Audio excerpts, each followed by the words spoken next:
পরিচালনা করতে হবে। ইতিমধ্যে দুটি হাসপাতাল ভাগ করা হয়েছে।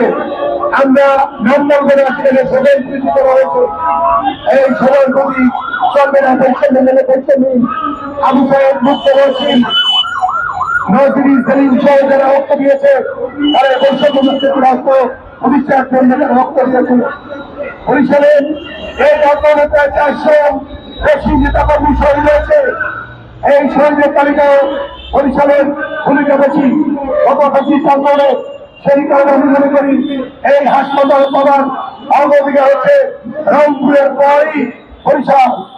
রংপুরে আবু সাহেবের বাড়ি, রংপুরে রয়েছে আমাদের মুক্তিবাদ, দ্বিতীয়টি বরিশাল হতে হবে।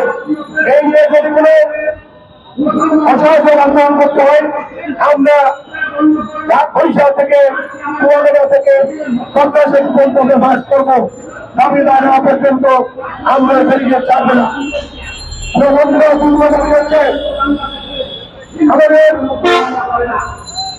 আন্তর্জাতিক মানবাধিকার পর্যটন জন্য বরিশাল সারা বিশ্বের মধ্যে বিখ্যাত জায়গা সাগরবন্ধ কুয়াকাটা, সেখানে সূর্য উদয় এবং অস্ত দুটোই দেখা যায়। অর্থাৎ পৃথিবীর কোথাও এই সৌন্দর্যের এই জায়গায় যদি আন্তর্জাতিক প্যানেলে আন্তর্জাতিক মানের একটি পর্যটন কেন্দ্র করা হয় তেমনি বরিশাল বিভাগ যেমন উপকৃত হবে। বাংলাদেশ সরকার পর্যটন ক্ষেত্রে পৃথিবীর মানচিত্রে তাদের একটু র্যাঙ্কিংয়ে অগ্রগতি হবে, রেভিনিউ বাড়বে, ফরেন কারেন্সি আমাদের আসবে। এটা সরকারের কোনো লস নয়। আমরা বরিশালের মানুষ দাবি হচ্ছে বাংলা থেকে কুয়াকাটা পর্যন্ত আজকের একটি রাস্তা মেরুর ভাবে পরিণত হয়েছে। আমরা যখন বেরিয়ে যাই কেউ তার সন্তান নিয়ে যেতে সাহস পায় না, কখন দুর্ঘটনার শিকার হয়। এই 50 করে হাজার হাজার গুণ গাড়ি বৃদ্ধি পেয়েছে। আমরা মনে করি অনতিবিলম্বে কেউ যাতে এটা নিয়ে কোনো রাজনীতি না করে অবশ্যই সিস্টেম ঘোষণা করতে হবে, শহরের ভিত্তিতে কাজ শুরু করতে হবে। আমাদের আরেকটি দাবি হচ্ছে এই রাস্তায় জনগণের সৌজন্য বছর চাপ চলিত হয়। স্বল্প সময়ে আমরা জানি পরিবহনে সারা পৃথিবীতে রেল ব্যবহার করা হয়, কারণ রেলে পণ্য ব্যবহার করা সমস্ত এবং তাড়াতাড়ি গন্তব্যস্থলে নেওয়া যায়।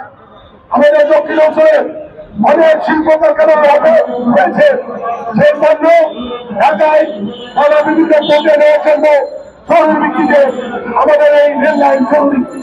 আমাদের আরেকটি দাবি হচ্ছে পৃথিবীর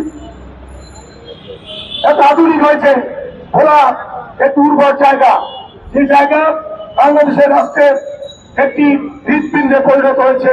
ওখানে গ্যাস পাওয়া দিয়েছে একটি খনিজ সম্পদের হাতছানি।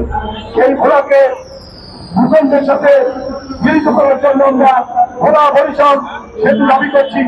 খোলা বরিশাল যদি সেতু হয় বরিশালের মানুষ তাড়াতাড়ি বড় হয়ে লক্ষ্য করে চিটাগাং যেতে পারবে। অর্থাৎ সমাজত অবস্থায়